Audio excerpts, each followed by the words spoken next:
All right, Father Time here. Thought I'd try kind of a cool thing. Here we are at John F. Kennedy International Airport, my home base, actually. I'm currently a 777 captain. I retire in September of 2023 after 36 years with the airline. Flying the Captain Sim 777-300 with all its funky little things, such as it's got a 7.4 engines 3 and 4 here. It's got a 7.4 database. Yeah, it's got a bunch of things. 7.4 database. Where's that? Here it is. 7.4, right? 7.4. Stop being a little crank, Jeff. Those 4 engines. So it's got some issues, but if you want to hand fly it, get the auto throttles off. We're going to try to do a super heavyweight. We're at max takeoff weight, 775. Super heavyweight takeoff in the rain at Kennedy and lose an engine, and show you some of the things we would think about as we executed the engine out approach and landing. Here we go. Hopefully this works out nicely. You'll enjoy it.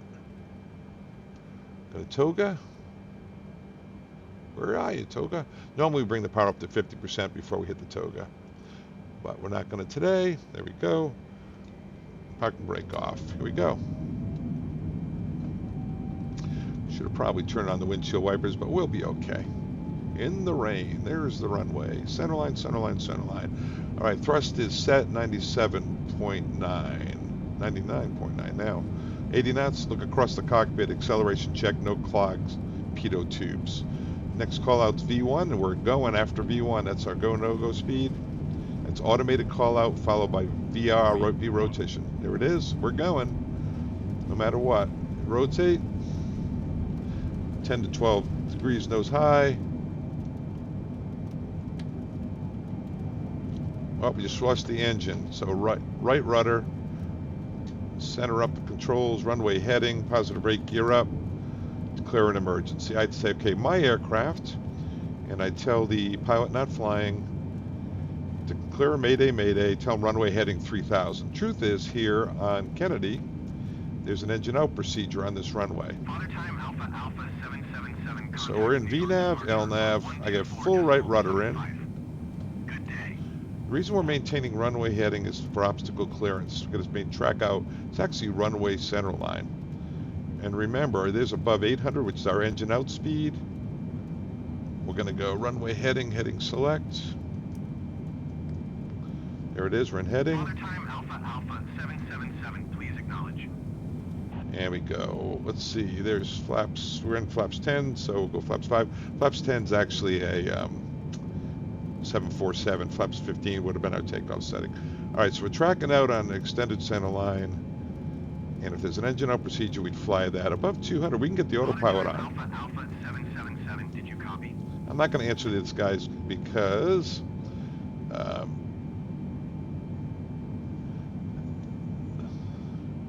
they're unable to vector us around, so I should have turned off the air traffic control. Okay, climbing up to 3. Let's go flight level change. Alpha 777, Set the altitude at 3000. Yep, thank you. Father Time is busy. Flight level change. We'll climb up. We'll do 250, okay? So now we're in level change. And right now the pilot not flying is running the checklist. He's turning off the appropriate, which is the left auto throttle. He's bringing the left throttle to idle. He's, look down here, he's going left fuel cutoff switch to cutoff. And if there's severe damage, he's pulling the fire handle. If there's a fire, he's firing one bottle to the left, waiting 30 seconds, the other bottle to the right, and he's doing the electronic checklist as indicated on the ICAS displays here. Okay, and what I'm doing is I'm flying. I just took my rudder out a little abruptly. The autopilot should be able to handle it. We put rudder trim in to help the autopilot out, usually about 6 degrees here. 310 minus 90. 220. So 220 will be a turn to crosswind. He's handling the, I can go to flaps 1 now. See that good flaps 1 speed is 250. He's handling the checklist. I've declared a mayday, mayday, mayday. They'd want souls on board. 305 souls on board, 16 hours of fuel on board. Give them that. Tell them what our intentions are, like the weather. Give us the weather. We just took off in it. We know we're good to come back on 31 left. Now, we had an engine failure. Did we leave FOD on the runway? Did something happen? So they might have to go to a different runway, but let's say they do a quick runway inspection and we're good to go to 31 left. By now, the flight attendants are wondering what's going on back there. So I call back, tell them we've had an emergency, lost the left engine, turning to Kennedy. We'll be touching down in about 7 minutes, 8 minutes. They can do their 30-second list. We're not checklist. We're not expecting an evacuation at all. And that's it. They prepare the cabin. I'd make a PA to the people saying, ladies and gentlemen, it's Captain Richard.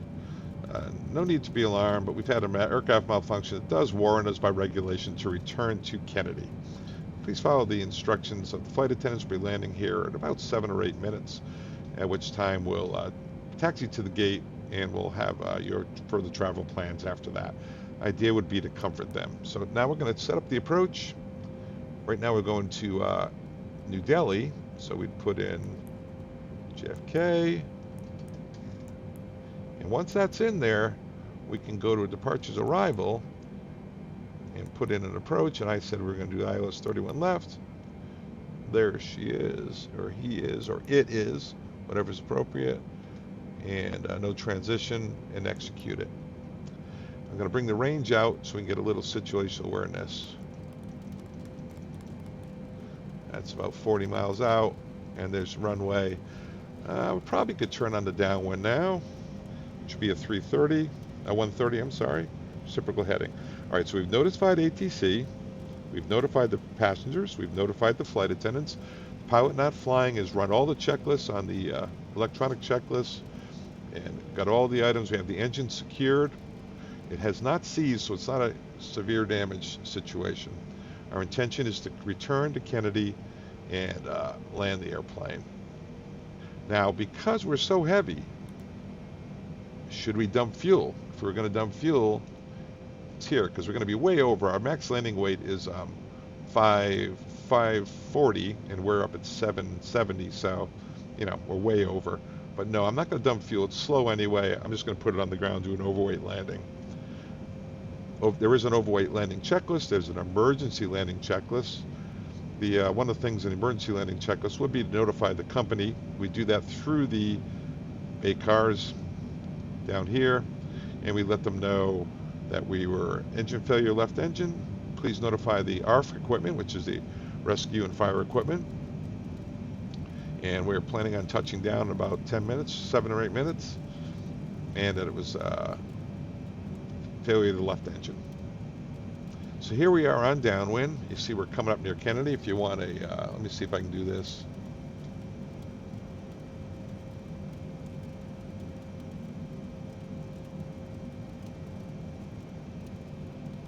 It's a little nav map. Here's JFK. So for situational awareness in the sim, you could use this. But we're not going to use that anymore. So I'll just close out little nav map. Thanks for coming. You're out of here. All right, so we do have a descent checklist, believe it or not, we have to run, which would tell us to set our local altimeters, which is 2992. Also, we'd brief the approach. You can either have the FO do it, or you can do it. The pilot not flying. I'm going to set the mins at 200. I did that. It's a 212 decision height. Go down here, brief the approach. We're going to cross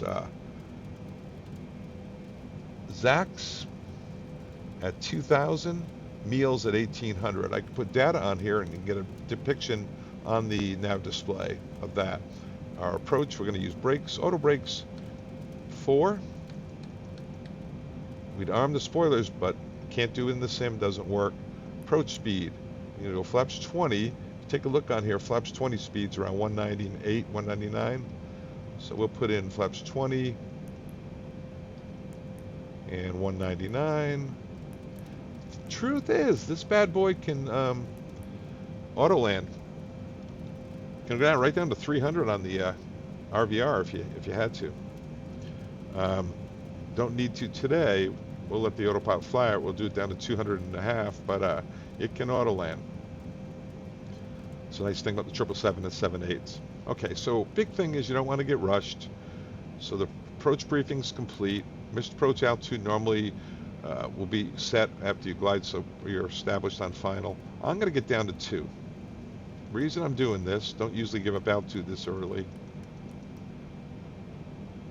Yep, overshot that, simism. And I'm going to go vertical speed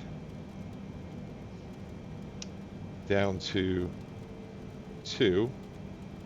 And I'm going to start slowing this guy down here because it's hard to get it slowed down. All right, we can go down to flaps 1. We're at flaps 1. And what's our speed for flaps 5? 245. So when we get below 245, see it, 245, we can go flaps 5. Now I'm going to do a kind of a longer final out near Zach's. Of course, ATC would be vectoring as normally. Notice I have the auto throttles on. Right now we'd have this left throttle, auto throttle off. We'd have the left throttle at idle. We have the fuel control switch off and maybe the fire hand pulled. All right, this is below 245. We'll go flaps 5. And at flaps 5, we can go down to 230 knots. So maintain 230 knots, 2,000, flaps 5. Now, the procedure on this thing is that on final, when you're 1 dot on the glide slope and established on the glide slope, you can go gear down, flaps 20, set, in this case, 199 final approach speed. So this is our final flaps until we turn on to final and we get 1 dot on the glide slope.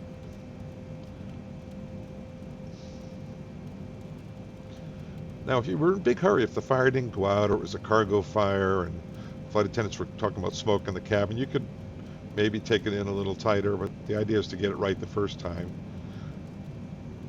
As I mentioned, we'll go outside of Zach's. Now, normally we could extend this center line so you get a distance off center line, but we can't do it in the Captain Sim 777. Hope you don't think, if Captain Sim, you happen to run across this, hope you don't think we're criticizing you. I certainly am not.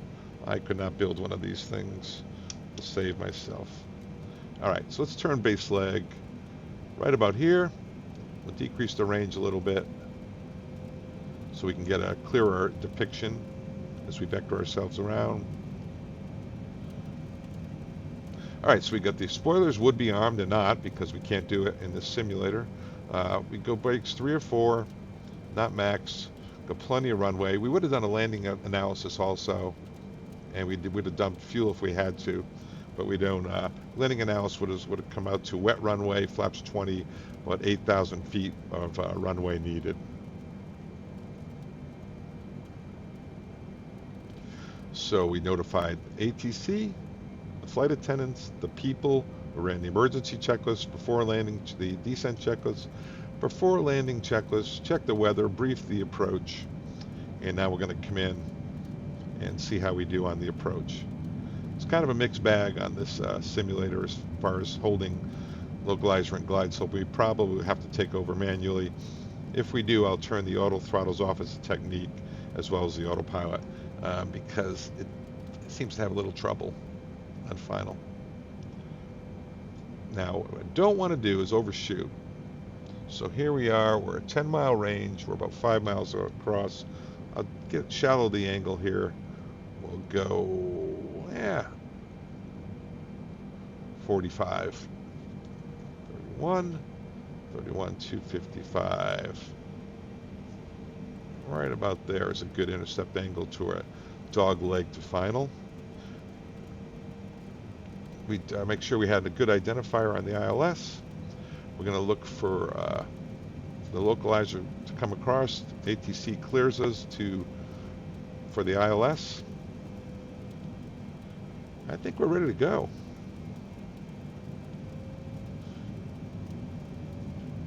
And for now, I'm just going to hit localizer.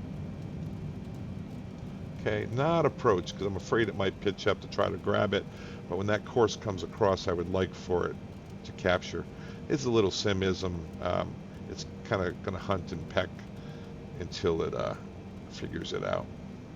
So what did I tell you? I told you 1.5 dots on the glide path. We'll get gear down, flaps 20. So glide slope is alive. We're supposed to be Zacks at 2,000, Meals at 1,800, so we're going to probably intercept the glide path somewhere right about here. Once we get gear down, flaps 20, we'll bring flaps 20 speed in, which is 199. It's kind of got a shallow intercept, but it looks like it's finding its way over. Airplane does a much better job. Now let's get those wipers on, because we're going to land in the rain. Remember, we're going to stop straight ahead on the runway. FO and I will be talking about that. We're going to have them shoot our brakes for hot brakes because we are 770,000 pounds. We're probably going to have warm brakes. We'll warn the safety equipment, ARF equipment, that we are very heavy. We probably have hot brakes. They might send us somewhere. If there's no fire, they'll probably send us somewhere isolated to... glide slope is alive, so I'm going to arm the approach. There you go. There's 1.5 dots, so gear down, flaps 20. So there's flaps coming to 20, gears coming down, and approach speed, what do we want? 198, 198, 199. And here we go. See how it does. Contact tower. We let them know we're the Mayday aircraft. Just so they know. They let ARF know that we're the Mayday aircraft. ARF should be on tower frequency when we get there. Sometimes they're not, and that's not good. All right, so we're watching the approach. We're ready to take over manually. If I do, I'm going to click off the autopilot. I'm going to take off these auto throttles instead of the ones on the throttle. It just works a little better in this sim. So we got low capture, glide slope capture. See rollout here? That means the airplane will maintain centerline on the runway if you auto landed. Flare means it's going to flare, so you're comfortable knowing the airplane is set up for auto land. We would have gotten a land 3, which is an auto land test, so things are working out nicely.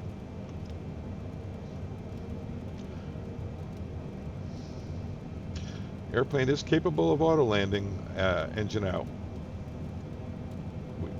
My experience in the sim, we usually have to take over 1,000 feet stability check. If not, we go around, which would be flaps 5 as we toga. Positive rate gear up, set missed approach altitude. Missed approach altitude is 3. That's set. In the event of missed approach, we would request runway heading 3,000, so we don't have to bank around, and they grant us that. It's doing a nice job. There's the localizer. It does better in the airplane, but we've got solid low capture, glide slope capture. It's starting to go above the glide path. Let's take over manually. Taking over manually. Here's the runway.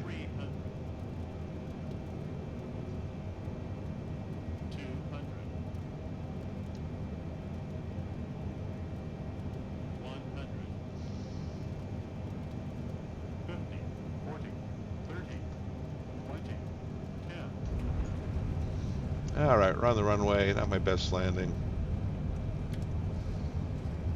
Asymmetric thrust, because there's only one in reverse.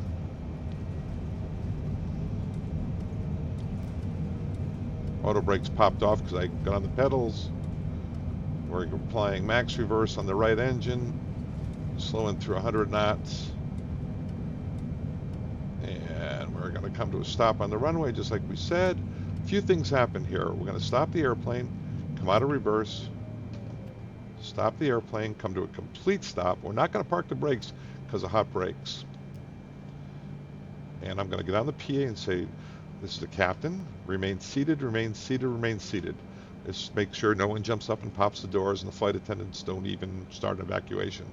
Right now, fire chief will be coming on. We're not parking the brakes because of the hot brakes. We would have the gear temperatures pulled up. He'd say, yes, sir, we're shooting you with the radar gun. Say, yeah, we're very, very heavy. We're worried about hot brakes here.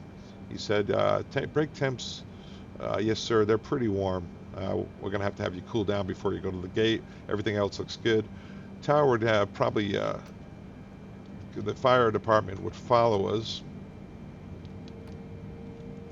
as we taxi to a remote area to cool, and they'd stay with us, very likely. They'd stay with us until we got to the gate. So we'll go to the end of the runway, we'll clear, go to remote area. We can get the flaps coming up and get all the lights off.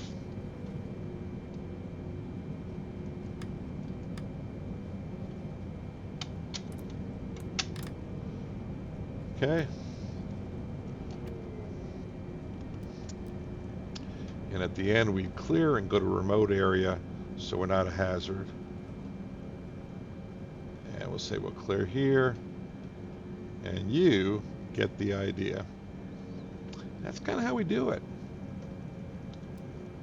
Anyway, please don't forget to like this video and subscribe if you do like it. I'm new with the Microsoft Flight Simulator stuff.